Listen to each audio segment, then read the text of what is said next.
ओम शांति। आज प्यारे मीठे बाबा की मुरली मंथन की डेट है 4 अगस्त 2025।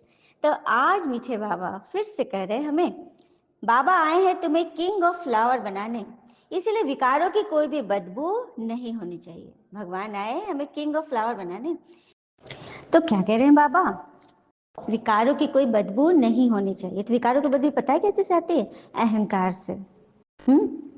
हमें लगता है ना, देखिए, ज्ञान का अभिमान पता होता है, लेकिन अपने अभिमान का ज्ञान नहीं पता हो। अभिमान दो, ये सबसे बड़ा मतलब बदबू है। और कहते हैं ना कि हम ज्ञानी हैं तो हमको लगता है कि हम बहुत ज्ञान में आ गए। हाँ, हम स्किल्ड तो हुए हैं, काफी चीजें हम सीखे हैं, पर एजुकेटेड नहीं हुए। हमारी आत्मा एजुकेटेड नहीं हुई, शिक्षित नहीं हुई। शरीर हो गया, वाणी आ गई, हमें बोलना आ गया, समझाना आ गया, लेकिन खुद को समझना समझाना, इसमें हम फेल हैं। और एक बात और है, साइंस के कारण हम सुखी तो हुए हैं, पर क्या हेल्थ वेल्थ हैप्पीनेस भी मिला है? बाहर की चीजों से तुम सुखी हो सकते हैं, आराम मिल सकता है, लेकिन इनर वेल्थ कितना कमाया है? अंदर का धन कितना कमाया? मन का धन? या इन चीजों में पढ़कर मतलब साधन में पढ़कर गवाया ही तो नहीं है। हाँ, गवाया तो नहीं है। और एक बात और बताऊंगी, सुख सुविधाएं धन अगर जास्ती आ जाए ना, तो उन्हें आने के पहले खोने का डर ज्यादा रहेगा। किसी से कहीं तुमको बहुत ज्यादा प्राप्ति होगी, तुमको हर वक्त ये डर सताता रहे कहीं खो न दे। जबकि आना और जाना सृष्टि का नियम है, जब तक जिसका पार्ट है वो तो होगा ही। तो किसी भी विकारों की बदबू में ना फंसे, यही बाबा चाहते हैं। तभी हम बनेंगे किंग ऑफ फ्लावर। बनना है सभी को। प्रश्न है, विकारों का अंश समाप्त करने के लिए कौन सा पुरुषार्थ करना है? विकारों का अंश मात्र समाप्त हो जाए, कौन सा पुरुषार्थ करना है? उत्तर, निरंतर अंतर्मुखी रहने का पुरुषार्थ करो। अंतर्मुखी, अंदर ही अंदर बाबा से। मन में कोई हलचल आ रहा है, हम योग करना चाह रहे हैं लेकिन योग नहीं लग रहा है, ऐसा भी होता है। हाँ, योग, क्योंकि योग तो कहीं और लगा हुआ है, किसी देहधारी से, किसी के मुंह में पड़ा हुआ है। तो जब मन विचलित हो, योग नहीं लगे, तो वहां से उठना नहीं है। अगर आपने सोचा है 10 मिनट आधा घंटा मुझे बैठना है, तो बैठे, उठे नहीं वहां से, क्योंकि उठ गए तो फिर माया ने उठा दिया। क्या करना है फिर? स्वमान की माला जपिए, स्वमान में रहिए। अगर आपको शांति की कमी लग रही है तो मैं शांत स्वरूप आत्मा हूँ, शक्ति की कमी लग रही है तो मैं शक्ति स्वरूप आत्मा हूँ, हाँ, मैं डर लग रहा है तो मैं निर्भय आत्मा हूँ। ऐसे करके ना स्वमान 7 लो, 21 लो, 108 लो। और माला भी तो रखते हैं ना हम, माला में भी 108 मोती होते हैं, उस रूप में भी माला को भी जपो स्वमान, ताकि स्वमान में आप टिक जाओ। और उसके बाद बाबा से जो आपको प्राप्तियां हुई है ना, आप भगवान से जुड़े, जो जो आपके अंदर ताकत भरी है, उनको देखना शुरू करो। किन किन चीजों में आप जीतते जा रहे हो, पूरे परिवार में, धारणा स्वरूप, पवित्रता में, हर चीज में आप जीत रहे हो, ये चीज देखना शुरू करो। पता है इसे क्या कहते हैं? यही तो है सेल्फ मोटिवेशन। कोई दूसरा नहीं आया आपको बताने समझाने, ना आप गए किसी को सुनाने, आपने खुद बाबा से मीटिंग फिक्स कर ली, अपॉइंटमेंट आपने बाबा को भेज दिया, सेट कर लिया अपना। ठीक है। प्रश्न है, विकारों का समाज समाज अंतर्मुखी, यही है अंतर्मुखी। अभी सुना ना आपने, विचलित नहीं होना है। ठीक है, बाबा है ना, 1 सेकंड ऊपर जाना और आना। इस अभ्यास से विकारों का अंत समाप्त हो जाएगा। कोई मन में प्रश्न की अगर प्रश्न की चिन्ह फिर भी रह रहे योग करने के, बताओ आपका योग नहीं है, वो एक तरह का भोग ही है, कर्म भोग, योग नहीं है आपका। योग में यदि आपका मन पूरी तरह फ्रेश नहीं हो जाए, हर एक चीज को स्वीकार नहीं लीजिए, सबके प्रति शुभ भावना नहीं आ जाए, आपके चेहरे पे हंसी लाली, एकदम निर्भीकता, एकदम संतुष्टता नहीं आ जाए, तो यही तो चेकिंग है। तो बीच बीच अंतर्मुखी हो जाओ, ऐसा लगे जैसे बिल्कुल सन्नाटा, कोई भी चुरपुर नहीं। ठीक है, एकदम ऐसे करके बाबा को याद करना है। ठीक है, ओम शांति। यहाँ हर एक को बिठाया जाता है, अशरीरी हो, बाबा की याद में बैठो, और साथ साथ यह जो सृष्टि चक्र है उनको भी याद करो। मनुष्य 84 के चक्र को समझते नहीं है, समझते ही नहीं। जो 84 के चक्र लगाते हैं वही समझने आएंगे। दुनिया तो द्वापर कलयुग के आत्मा नहीं समझेंगे, जिन्होंने 84 जन्म लिए हैं वही समझेंगे, तो देवता कुल के वही होंगे ना। तो तुमको यही तो याद करना है कि हम सुदर्शन चक्र फिराए, उसी को सुदर्शन चक्र फिराना कहते हैं। अपने आत्मा के 5 स्वरूपों को देखना, जिससे ना आसुरी ख्यालात खत्म हो जाएंगे। शास्त्रों में भी है ना, जब श्री कृष्ण नारायण जी के सुदर्शन चक्र चलते थे तो असुरों के गले कटते थे, देखा है ना हमने। और शिशुपाल की बात बताऊंगी, उसने 100 कलंक लगाए थे, श्री कृष्ण को। लेकिन जब 101वां हुआ तो सुदर्शन चक्र चल गया, क्योंकि ड्रामा में नून था कि 100 कलंक लगने हैं। ठीक है, तो ऐसे ऐसे भी कहानियां बनी हैं। ऐसे नहीं क्या कोई असुर बैठे हैं, असुरी विचार हमारे मन में आके बैठ जाते हैं, माया बिठा देती है, उससे बचना है। कमल फूल समान गृहस्थ व्यवहार में रहकर पवित्र बनना है। भगवान उवाच है ना, या एक जन्म पवित्र बनने से भविष्य 21 जन्म तुम पवित्र दुनिया का मालिक बनेंगे। सत्य को कहा जाता है शिवालय और कलयुग है वैश्यालय। क्यों है वैश्यालय? क्योंकि यहाँ सबकी आत्मा गिरी हुई है, छोटी छोटी बातों में फंस जाना, रूठ जाना, मूंझ जाना, हाँ, अपने आप को 10 के बीच में शो कर दे। अरे सामने वाला चलिए किस बहुत गंदा बोल रहा है, बहुत ही व्यर्थ बोल रहा है, क्योंकि जैसे हमारी समझ होगी हमें वैसा ही दिखेगा। तो अगर ऐसा बोल रहे हो और आप उसमें उलझ गए, नहीं बोले, शांति से रह गए, लेकिन मन में बराबर शोर कर रहे हो, मन से दुखी हो, तो हो गए ना, आत्मा को तो बेच दिए उस व्यक्ति के हाथों। तो यही हो रहा है सबके साथ, सबकी बात है, हम सबकी बात है। तो इन सबसे बचाने के लिए भगवान आए हैं। ये भारत की ही बात है, औरों को नहीं जानना है। कई लोग ये पूछते हैं ना, बेकायदे प्रश्न करेंगे, अच्छा और मनुष्य का क्या होगा, जानवरों का क्या होगा, और धर्मों का क्या होगा? तो बाबा कहते हैं अरे पहले अपना तो समझो, तुम सुधर जाओगे ना तो फिर जग सुधर जाएगा, ये जानवर भिखारी सब सुधर जाएंगे, सब मुक्ति में पहुंच जाएंगे। तुम सुधरो, पहले अपने ऊपर ख्याल करो, सामने मत देखो। भारतवासी अपने धर्म को भूल दुखी हो गए हैं। भारत में पुकारते तुम्हें माता पिता बंधु सखा, विलायत में तो माता पिता अक्षर ही नहीं है, गॉड फादर कहते हैं। हाँ, भारत में सुख घनेरे थे, भारत स्वर्ग था। बाबा आकर कांटों को फूल बनाते हैं, फूलों की बगिया बनाते हैं।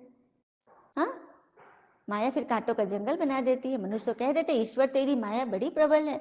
ना ईश्वर को जानते ना माया को जानते, लेकिन कहने में क्या ही जाता है, न कोई खर्चा न कुछ भी, कह देना है। तुम बच्चे अब समझते हो ये ड्रामा का खेल है, राम राज्य का और रावण राज्य का। आइए, राम जब जी की बात आई है तो हनुमान जी की बात ना हो, ये हो सकता है क्या? आइए सुनते हैं। श्री राम का राज्याभिषेक हुआ। राजा राम ने सभी वानर और राक्षस मित्रों को ससम्मान विदा किया। अंगद को विदा करते समय राम जी रो पड़े। हनुमान को विदा करने की शक्ति तो श्री राम जी में थी ही नहीं। माता सीता भी उन्हें पुत्रवत मानती थी। हनुमान जी अयोध्या में ही रह गए। राम दिन भर दरबार में शासन व्यवस्था में व्यस्त रहे। संध्या जब शासकीय कार्यों से छूट मिली तो गुरु और माताओं का कुशल क्षेम पूछने अपने घर कक्ष में आ गए। हनुमान उनके पीछे पीछे ही थे। राम के निजी कक्ष में उनके सारे अनुज अपनी अपनी पत्नियों के साथ उपस्थित थे। वनवास, युद्ध और फिर अनंत औपचारिकताओं के पश्चात यह प्रथम अवसर था जो पूरा परिवार एक साथ उपस्थित था।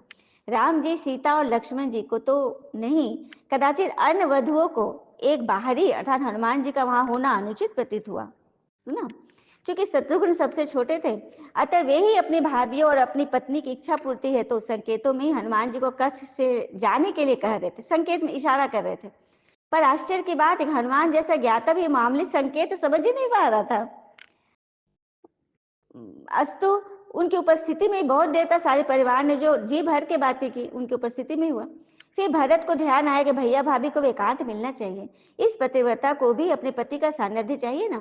अतः भरत ने राम से आज्ञा ली और सबको जाकर विश्राम करने की सलाह दी। सब उठे और राम जानकी का चरण स्पर्श कर जाने को हुए, परंतु हनुमान जी उठे ही नहीं, वहीं बैठे रहे। उन्हें देख अन्य सभी ने उनके उठने की प्रतीक्षा की, उन्होंने नहीं देखा उनको, तो सब बाहर निकल गए। राम ने मुस्कुराते हनुमान जी से कहा, क्यों वीर, तुम भी जाओ, तनिक विश्राम तो कर लो। हनुमान बोले, प्रभु आप सम्मुख है, इससे अधिक विश्रामदायक फल भला मेरे लिए क्या हो सकता है?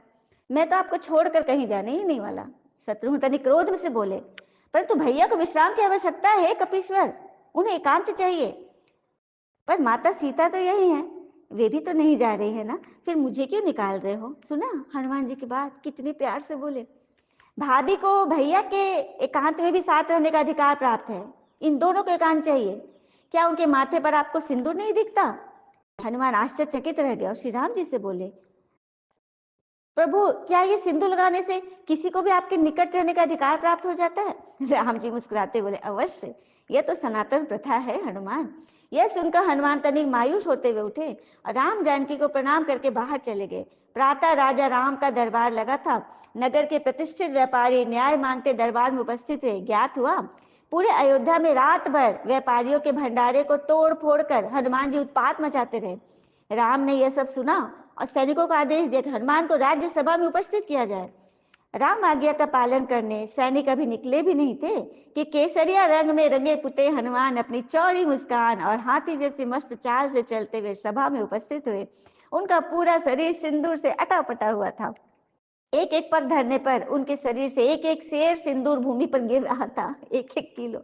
उनकी चाल के साथ पीछे, मैं जब बोल रही हूँ आप लोग को विजुलाइज करो, आप लोग देखो कि हनुमान जी कैसे चल रहे हैं और कैसे किलो किलो सिंदूर झड़ रहा है और वायु के साथ सिंदूर उड़ भी रहा है। देखते जाइए। राम के निकट पहुंचकर उन्होंने प्रणाम किया। अभी तक सन्न होकर देखती सभा एकाएक जोर से सभी हंसने लगे, सारे दरबारी।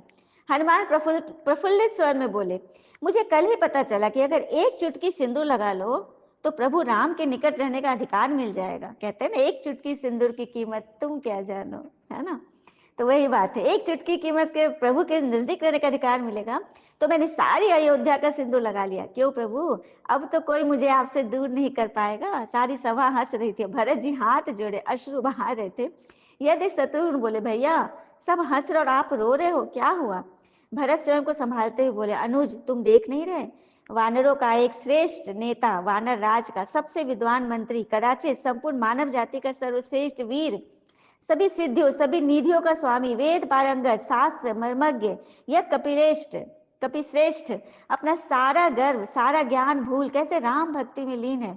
राम की निकटता प्राप्त करने की कैसी उत्कंठा है इनकी इच्छा में, जो यह स्वयं को भूल चुका है। ऐसे भक्ति का वरदान कदाचित ब्रह्मा भी किसी को न दे पाए। मैंने ऐसी शक्ति, ऐसी श्रद्धा, ऐसा प्रेम ब्रह्मा जी भी किसी को नहीं दे सकते। तो मुझ भरत को राम का अनुज मान भले कोई याद कर ले, पर इस भक्त शिरोमणि हनुमान को संसार कभी नहीं भूल पाएगा। और सही बात है, राम जी की तस्वीर हिंदुओं के घर में न भी होगी, लेकिन हनुमान जी की तस्वीर तो जरूर होगी। होगी ना आप सबके घर में? तो आप सब कमेंट में जरूर शेयर कीजिएगा, ठीक है। तो ऐसे थे बजरंगबली हनुमान। तो क्या ये विशेषता हम बच्चे धारण नहीं कर सकते? हमारे सामने भी शिव राम है, सच्चे राम हमारे पास है।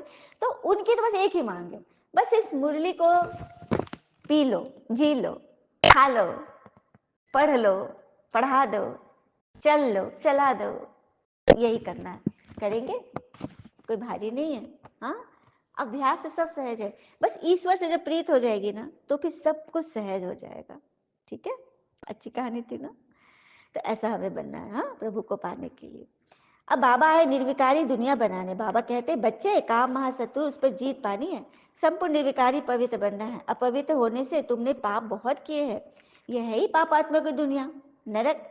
पाप जरूर शरीर के साथ ही करोगे, तब तो पापात्मा बने हैं। देवताओं की पवित्र दुनिया में तो पाप होता ही नहीं है। यहाँ तुम श्रीमत से श्रेष्ठ पुण्य आत्मा बन रहे हो। शीर्ष से 108 की माला है, ऊपर में फूल शिव बाबा, और बगल के 2 माला है, मन के है लक्ष्मी और नारायण, आगे सब तुम बच्चों का है। विजय माला का ये मतलब दृष्टांत है, आधार है। फिर बाबा ने कहा, माया तुमको कितना भी हिलाए डुलाए, पर तुम स्थिर रहो। रावण, हनुमान, अंगद आदि ये सब दृष्टांत बना दिए हैं, जिनका तुम बच्चे जानते हो। बाबा ने थ्योरी हम सब पढ़े, रावण कौन था, हनुमान जी कौन थे, अंगद कौन था, जिसने रावण राज में लंका में अपने दृढ़ता के पांव जमा दिए, जिसे कोई भी शूरवीर महावीर हिला नहीं सका। तो ऐसा अंगद बनना है, दृढ़ता के पांव, बस मुझे बाबा का बनना है, बस मुझे इस ज्ञान श्रीमत पे चलना ही चलना है, चाहे माया कितना भी हिलाए। हम माया को हिला देंगे लेकिन खुद नहीं हिलेंगे श्रीमत से। कछुए का भी दृष्टांत है। कछुआ क्या करता है, इंद्रियों को समेट कर अपने भीतर, जैसे कोई शत्रु दिखता है वो इंद्रियों को समेट लेता है।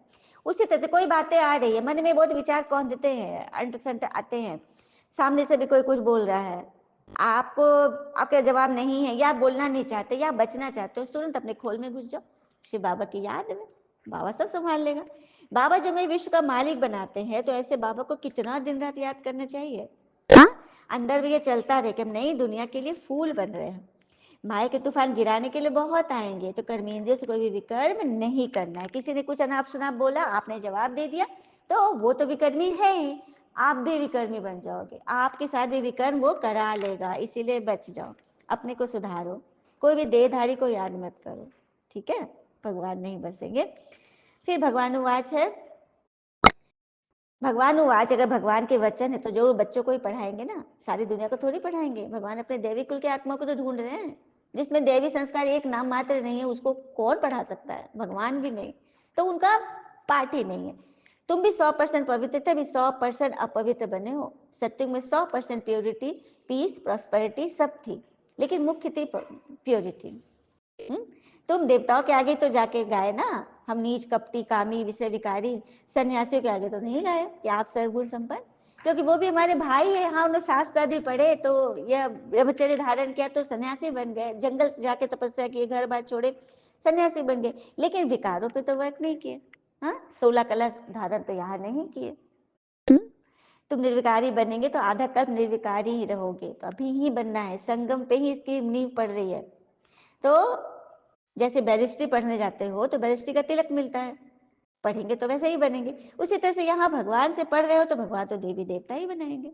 हाँ हाँ, जो बहुत दान पुण्य करते हो राजाओं के पास जन्म लेते, क्योंकि कर्म अच्छे किए। अभी यहाँ तुमको मिला विनाशी ज्ञान धन, यह धारण कर फिर दान करना है। सिर्फ अपने पास संभाल के रखने के लिए बाबा नहीं दे रहे, इसे दान करना है, तुरंत दान, महादान। हाँ, और कहते हैं ना, जीभ जन्म से होती है और मृत्यु तक रहती है। जन्म से बच्चे के मुंह में जीभ होता है, फिर भी वह कोमल होती है। दांत जन्म के बाद आते हैं और मृत्यु के पहले चले जाते हैं, लेकिन वह कठोर होते हैं। अतः कोमल बनिए, कठोर नहीं। जो शुरू से, जो आपका अनादि संस्कार है, देवी संस्कार, वही है जीभ, जो शुरू से रहती है और लास्ट तक रहती है। तो अनादि संस्कार धारण की, जो बीच में जो है ना कठोर चीज, कट कट बोलना, कटना, हाँ, मन को फंसाए रखना, ये सब बीच के संस्कार है, द्वापर के, कलयुग के। इन सबको छोड़े और लोगों की निंदा से घबराकर अपना रास्ता मत बदलना, क्योंकि सफलता शर्म से नहीं, साहस से मिलती है। इसलिए कई लोग ब्रह्म कुमारी के बारे में उलझुल बोलेंगे, बेकायदे चीजें बोलेंगे कि ये ब्ला ब्ला, बोल भी नहीं पाती हूँ मैं, तो कहेंगे, लेकिन आपको घबराना नहीं है। आपने ईश्वर का मार्ग, अच्छा, ईश्वर के मार्ग पे चलने वाला कोई विशेष ही तो होगा ना, हाँ? कोई बिरला ही तो होगा ना, आप हो वो बिरले, इसलिए घबराना नहीं है। हाँ, ब्रह्मा द्वारा भगवान नई सृष्टि रचते हैं। जैसे बाबा कल्याणकारी है, तुम बच्चे भी कल्याणकारी हो। हाँ हाँ, विकारी बच्चे को कहेंगे तुम कुल कलंकित बन जाते हो। जो विकारी बच्चे बाबा के, उनको बाबा कुल कलंकित कहेंगे। और जो काले से गोरा बनते हैं, वही तो बनते हैं श्याम सुंदर। बाबा को पहचाना और विश्व का मालिक बन गए, इसमें संशय की तो बात ही नहीं होनी चाहिए। बाबा आया तो जरूर हेवन की सौगात लाएगा, स्वर्ग की सौगात। हाँ, अच्छा, मीठे मीठे बच्चों प्रति भगवान की नमस्ते, हम बच्चों के भी प्यारे बाबा को नमस्ते। धारणा के लिए मुख्य सार, पहले पॉइंट, अविनाशी ज्ञान धन स्वयं में धारण कर फिर दान करना है। पढ़ाई से अपने आप को स्वयं ही रास्ते देना है, जैसे बाबा कल्याणकारी है वैसे हमें भी बनना है। दूसरी पॉइंट, खाने पीने की पूरी पूरी परहेज रखनी है, कभी भी आंखें धोखा नहीं दे, ये संभाल करके ये चीज दिख रहा है ये खा ले, नहीं। अपने को सुधारना है, कर्मेंद्रिय से कोई विकर्म, सारी सारी पढ़ाई जो है ना खुद की है, अपने को संभालो, बाबा हमको देख रहा है। वरदान है, मनसा शक्ति के अनुभव द्वारा विशाल कार्य में सदा सहयोगी भव। मनसा शक्ति के अनुभव द्वारा विशाल कार्य में सदा सहयोगी बनो।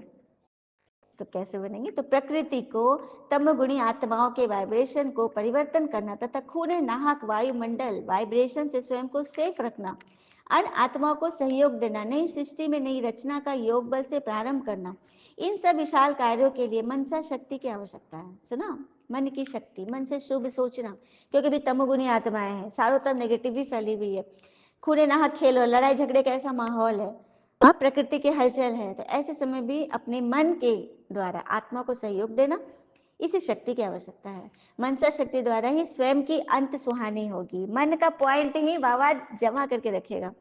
मनसा शक्ति अर्थात श्रेष्ठ संकल्प शक्ति। एक के साथ लाइन क्लियर, अभी इसके अनुभवी बनो, तब बेहद के कार्य में सहयोगी बन, बेहद विश्व के राज अधिकार। अभी क्या बनना है? इसका बस अनुभवी बनना। अभी बेहद का राज्य नहीं मिलेगा, अभी हीरे मोती के ताज तख्त नहीं मिलने हैं, अभी क्या मिलना है? बेहद के कार्य में अनुभवी बनो, बाबा के कार्य में सहयोगी बनो, तभी विश्व का राज पद मिलेगा। स्लोगन है, निर्भयता और नम्रता ही योगी व ज्ञानी आत्मा का स्वरूप है। निर्भय, ईश्वर हमारे साथ है, फिर डर कैसा? कोई छूटे, कोई जाए, कोई आए, कोई परवाह नहीं, बाबा भेज रहा है, बाबा ले रहा है। ठीक है, तो निर्भयता और नम्रता ही योगी और ज्ञानी आत्मा का स्वरूप है। अव्यक्त इशारे है, प्यार के अनुभवी बनना परमात्मा के। परमात्मा प्यार आनंद में झूला है, इस सुखदायी झूले में झूलते रहो और सदा प्यार में लवलीन रहो। तो कोई भी परिस्थिति आए तो किसके सामने आएगी? सबसे पहले बाबा के सामने। हाँ, भगवान के सामने आएगी ना। तो फिर बस जब बाबा ही सबसे आगे हैं, तो फिर डर किस बात की है? तो ऐसे बच्चे को ही परमात्मा का प्यार मिलेगा। अच्छा, ओम शांति। शुक्र विजय बाबा, बाबा के प्यारे प्यारे बच्चे, ओम शांति।